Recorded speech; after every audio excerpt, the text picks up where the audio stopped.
Hey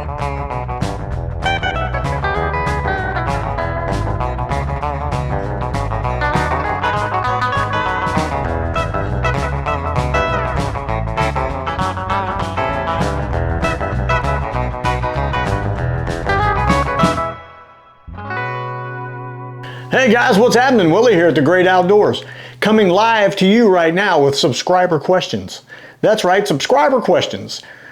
Answers for the nosy people. I mean the people who inquire, who want to know. Anyway, what we're going out to today is David from Seattle, Washington asked me a question, sent me an email and said, hey, you know, I see you fish with a lot of vintage fishing reels. What is the most fun vintage fishing reel you've ever fished with? Now, that question's a loaded question, and I'm going to tell you why. Because for one thing, he didn't ask me what my favorite vintage fishing reel was. He asked what the most fun vintage fishing reel was. And he did say up to this point, which I'm kind of glad he said, because it is hard to tell you what the most fun fishing reel is when I haven't used them all. As a matter of fact, for those of you who follow the channel pretty tightly, you know I've got a lot of them that just came in that we've been doing through the winter that I've never fished with in my life. And I'm looking very forward to using those reels. So the ones that I tell you about today that could be number one, that may change. That may change through the summer. You never know. It could lose its place in line. But here's the thing. The most fun vintage fishing reel is not an easy thing to do. The reason that I say that it's not an easy thing to do, not an easy question to answer, is because I have a lot of fun with the majority of the reels I fish with. But in order to keep things kind of evened out, I guess you'd say, be the best way to do it. A lot of people like to hear your top five everything. What's your top five favorite pair of jeans? What's your top five favorite cars? What's your top five favorite motorcycles? What's your top five favorite peanut butters? I don't think anybody's ever asked that one, but regardless, it's always that top five. So I'm going to do things a little bit different. I'm going to go with the top six. Everything doesn't have to stop at 10. Everybody does that top five, top 10. We're going to do the top six. Therefore, there could be a top 11. For me, silly as it may sound, but we're still starting at 6. Okay? So that's how we're going to do this really fast, jump through them, give you a quick description and why it's my top 6, 7, 4, 5, 3, 1 favorite reel, vintage fishing reel. Here we go. Number 6. Yes, you probably weren't thinking that this was going to be number 6.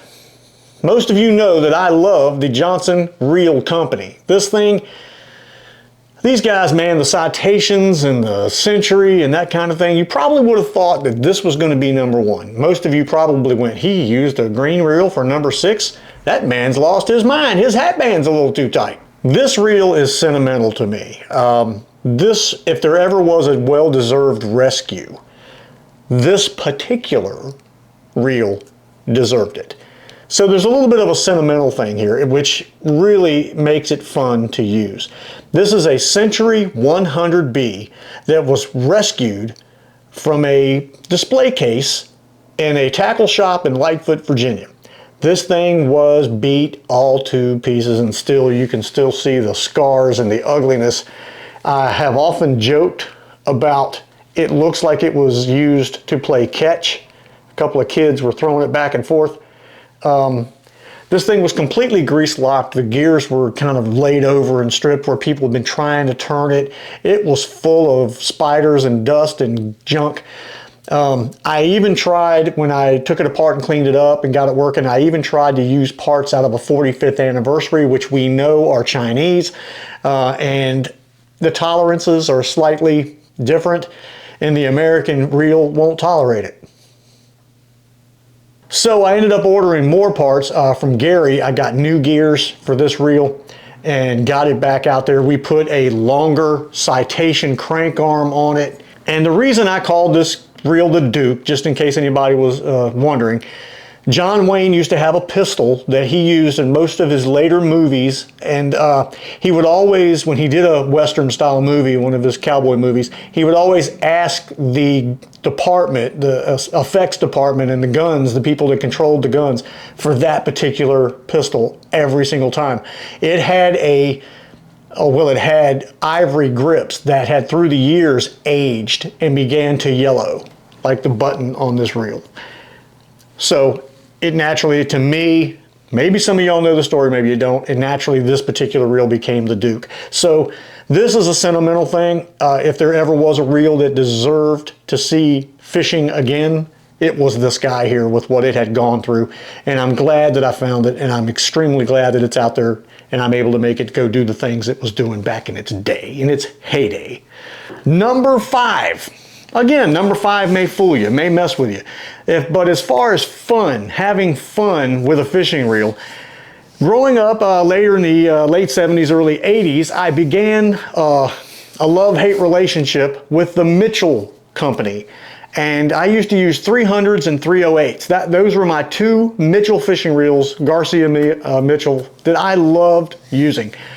Mainly because they weren't super expensive. I could get like a 308 for 12 bucks and go get a 300 and I could saltwater fish in the $15 range. And I would ride my bike up to Kmart and buy me a reel, and I'd save my money up and come back. Even though the reel I had probably was fine, I still managed to go buy another one because, you know, Mom, my reel's all messed up. I need to get a new one. And Mom didn't know, you know, she was like, all right, go get you a new one. So when I came across this particular reel, I wasn't really positive how much I was going to like it. Now, this was about 4 or 5 years ago now, I guess. This is the Mitchell 304. Now, this is the Garcia Mitchell 304. I loved this perfectly round rear body here, that lollipop looking body. Really big spool and rotor.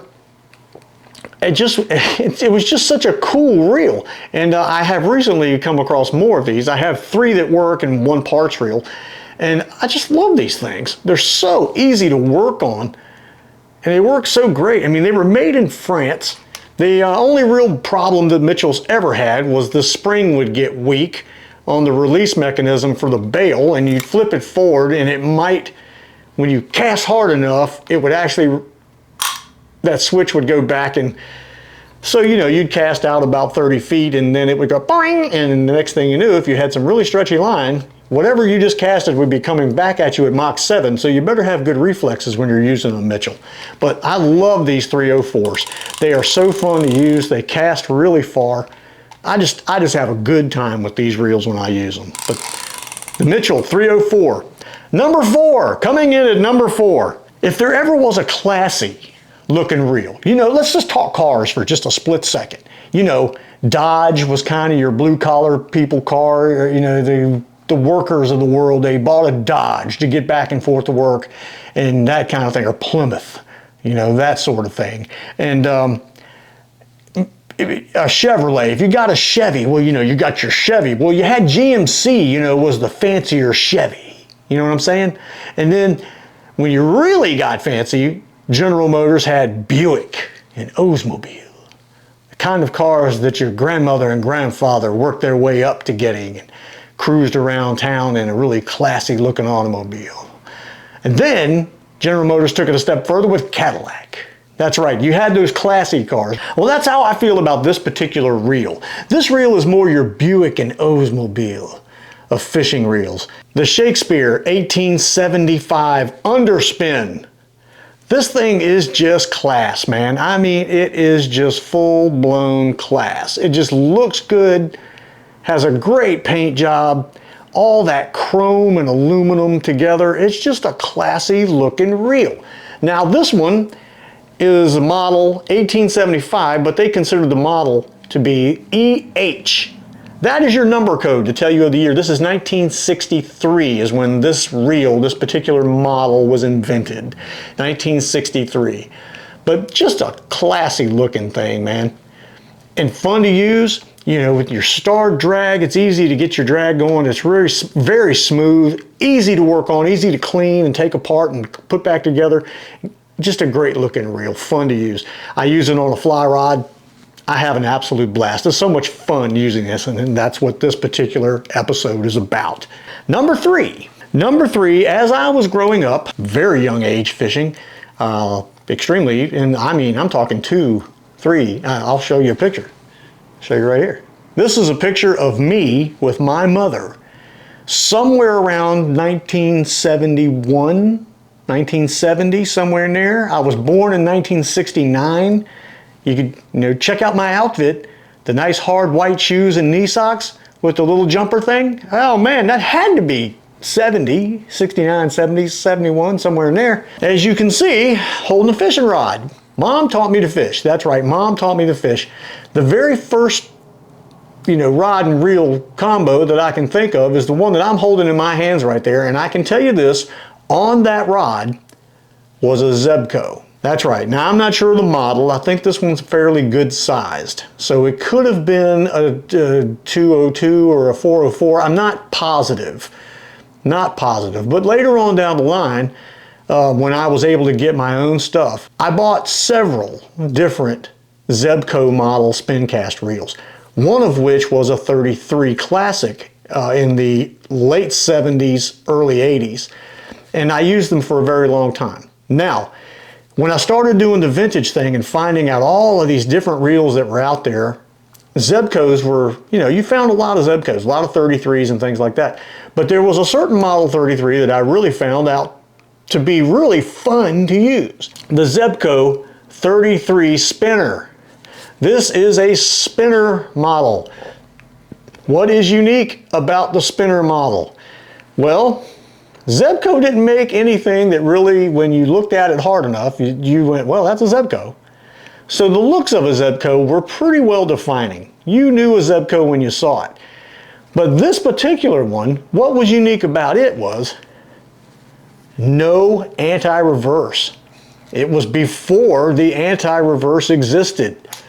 So much fun to use without that anti-reverse. You just don't have no idea. Now it does have the bait clicker, which we all know. You set that bait clicker, if something pulls, you're going to hear that. Okay? That's what that guy's all about, the bait clicker, which you could turn off just with a flip of the switch. You did have a drag, got a drag down there, so it will slow you down. You can slow it down some, but you had a nice metal button. A nice metal button. You didn't have the plastic buttons of today. You had a nice metal button. Man, that thing is just so smooth. It's amazing. But the 33 spinner, without that anti-reverse on there, man, it is a fun reel to use. And you better be holding on to it when the big fish comes. He'll take off and that arm will start to fly and you're going to have to try to get a hold of it. So sometimes you gotta keep your hands, or if you're holding and you're doing a little bit of this, you better slowly ease on up. If you feel bumpity bump, you better get on up there, because things are going to happen. But without that anti-reverse, it adds a whole new world of difficulty to fishing with the old Zebco reel, and man, do I love using this one. The 33 spinner. Now, number two. Number two is an addiction that I have to fishing reels, that I buy almost every one I can find, if I can find them, and they're not easy to find. I've had a few people that go, man, you're psychotic. I don't know why you like using this thing, but I do. Can't help it, can't control myself. The Johnson Model 80 Sidewinder. The Johnson Model 80 Sidewinder. Why is it a Sidewinder, you may ask? Well, simply because this reel sits on its side. This is how you use it. You wind it from the side, the line comes out of the side. A very cool reel. This is the Model 80. It is the last model of the Sidewinder that Johnson ever put out. There were many in between, starting with the Model 10 all the way up to the Model 80. The Model 10 came out in like 1949. This is the beginning, you know what I'm saying? The beginning of spin cast reels. Right here in my hands. What is unique about this reel? Well, two things. One is that side line coming out. You would think that the friction you wouldn't be able to cast very far. Not true, people. A 1/16 ounce jig, 1/16 ounce, 1/16 ounce jig, You can cast really far. I use these on fly rods. You can switch to whatever size or length fly rod you want to use. I usually use about a 6 foot, 6'6", somewhere in there, maybe even 7'6" on a couple of occasions. This thing is great. One unique feature right there. Your next unique feature is no anti-reverse either. Isn't that cool? Now, I don't know whether you want to call that a feature or not, but it doesn't have it regardless. And it's much fun to use. But you'll have the same problem with this that you'll have with this Zebco. If you're not holding on to that crank arm when the fish hits, well, you could lose a little line. So don't just sit it down and walk away and leave the line out there. You may come back and find all your line's gone and this thing's sticking halfway out of the lake. You press your button just like you would a regular spin cast style reel. You hold your line on the rod, you cast. Retrieve, kicks it back in again. You do have a bait clicker, just like you do with the Zebco. Very fun reel. Lots of parts in there, though. Lots of parts. You got to really be paying attention when you take this guy apart and put it back together again. But I am addicted to these things. Just love them. At this point, we have to remember one thing. I have not used everything that's out there. And I definitely haven't used everything that we have been working on through the winter time. I've got a lot of reels over here that I've never used in my life, and I'm looking very forward to using them, and they could easily knock one of these guys out of place. Very easily.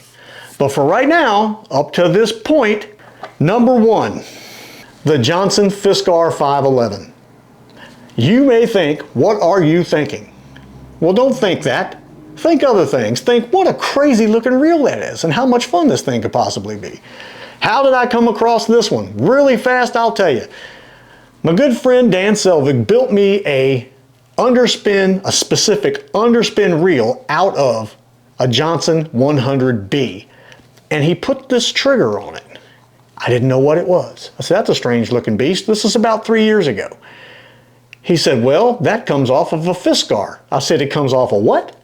He said, a Fisar. I said, a Plymouth Barracuda? He goes, no, not a fish car, a Fisar. I said, yeah. What are we talking about, an AMC Marlin? No, not fish car. Fisar. F-I-S-K-A-R. 511. Made by Johnson.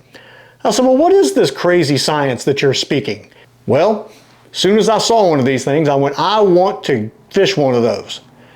I immediately got on the phone, called Gary and said, hey, Johnson Fisar 511. There was silence. Then he just said, uh-huh. I said, I want to get one of those. Do you have one? He said, yeah, I think so.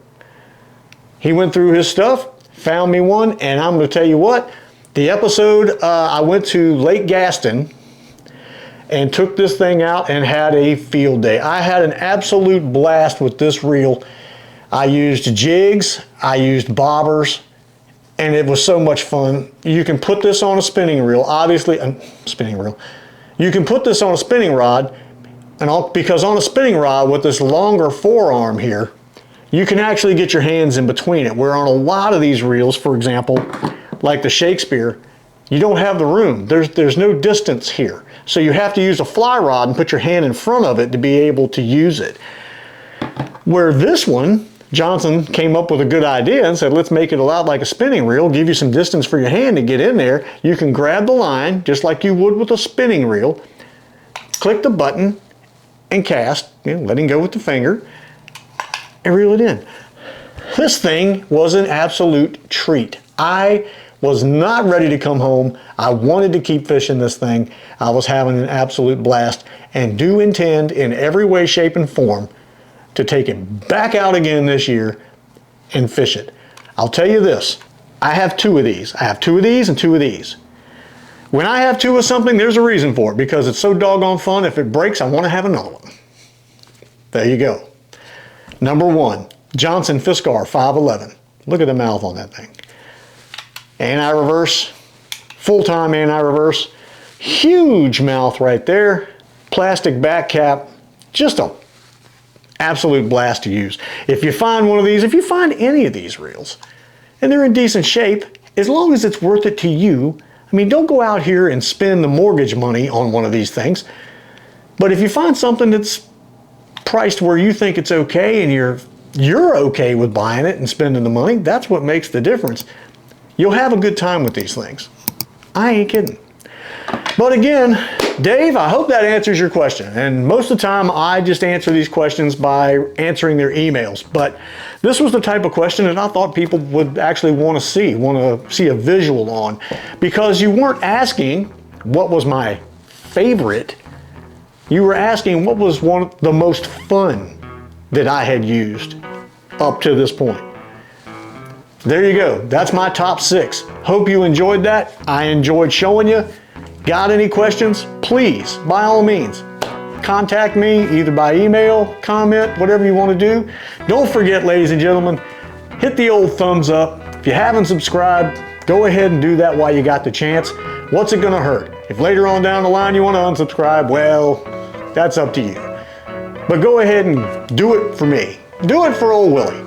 Do it for the guy who sits in front of this camera and drinks Orange Crush and waits for the camera to turn off.